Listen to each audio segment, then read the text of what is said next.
بند کمرے میں رہے تب، تنہائی میں رہے تب، پہاڑ کی گہرائی میں رہے تب، حضرت لقمان علیہ السلام نے اپنے بیٹے کو کیا نصیحت کیا تھا؟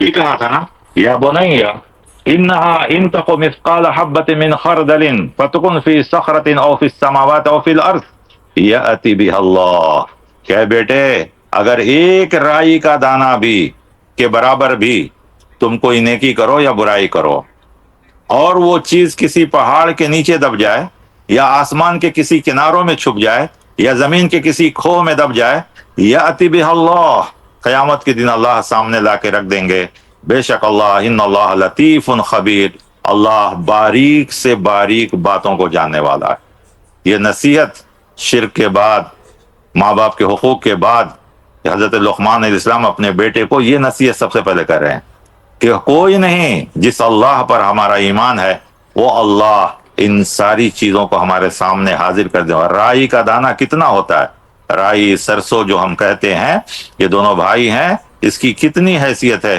لیکن اتنی چھوٹی سی چیز بھی اچھا ہو بڑا ہو۔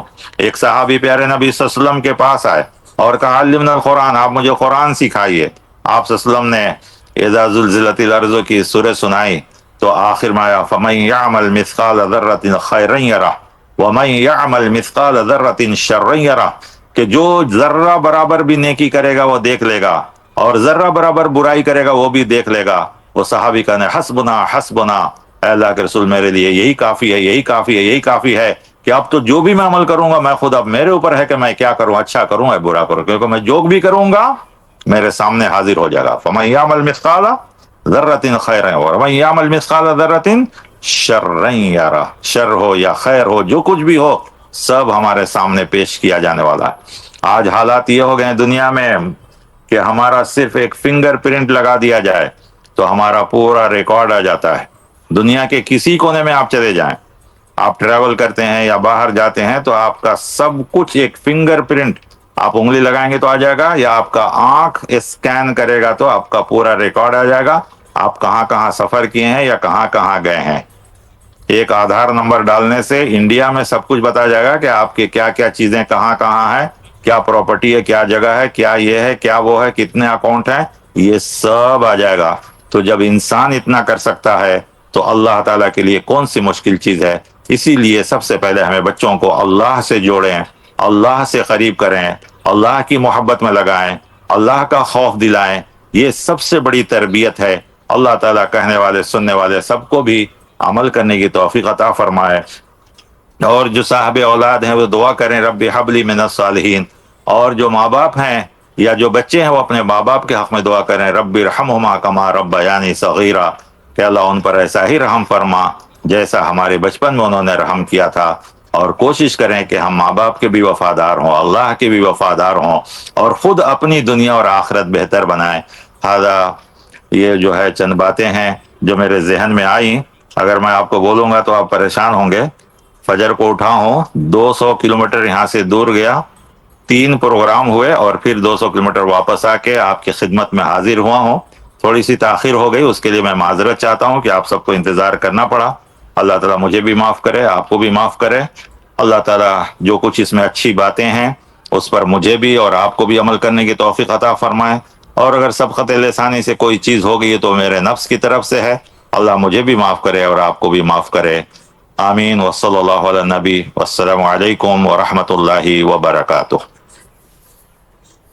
وعلیکم السلام ورحمۃ اللہ وبرکاتہ۔ شیخ محترم کا بہت بہت شکریہ۔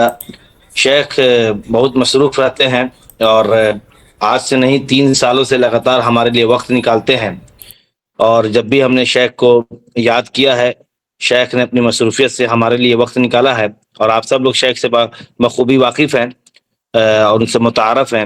اللہ تعالیٰ شیخ کو جزائے خیر عطا فرمائے کہ شیخ ہمارے لیے وقت دیتے ہیں، ہم سب کو علم سے، اپنے علم سے مستفید کرتے ہیں۔ اور یہ جمعیت الحدیث سسوا کا جو پروگرام ہے، آن لائن پروگرام ہوتا رہتا ہے، اس میں آپ سب بھی شریک ہوں۔ آئندہ ہفتے بھی ایک درس شیڈول ہے، وہ شیخ ارشد صاحب کا ہے، جس میں کہ درس حدیث کے نام سے وہ کتاب اربعین نوویہ، بہت مشہور کتاب ہے، اس کا درس ہوگا انشاءاللہ، وہ بھی ماہانہ ہی ہوگا۔ اور شیخ کو بھی ہم لوگ، شیخ کا بیچ میں سلسلہ تھوڑا سا رک سا گیا تھا کیونکہ شیخ کی مصروفیت تھی، اور ایک اور کتاب نواقض اسلام بھی جاری تھا، اس لیے ہم نے شیخ سے وقت لینا چاہا، لیکن شیخ ابھی وقت دے پائے ہیں، تو انشاءاللہ ہم لوگ شیخ سے استفادہ کرتے رہیں گے اور مختلف موضوعات پر، اصلاحی اور اپنے جو مطلب سماجی موضوعات ہیں اس پر ہم لوگ سنتے رہیں گے انشاءاللہ۔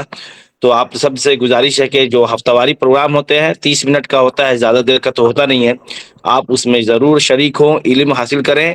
اور آج کل کے زمانے میں اولاد کی تربیت کی سب سے بہترین ذریعہ وہی ہے کہ علماء سے جڑیں، علماء سے لوگوں کو جوڑیں، عالم کے پاس بیٹھیں گے تو علم حاصل ہوگا، اولاد کے اندر دینی تعلیم آئے گی، اور اس کے حساب سے اولاد کے دلوں کے اندر نرمی پیدا ہوگی اور اللہ سے وہ جڑے گا، اولاد جڑے گی۔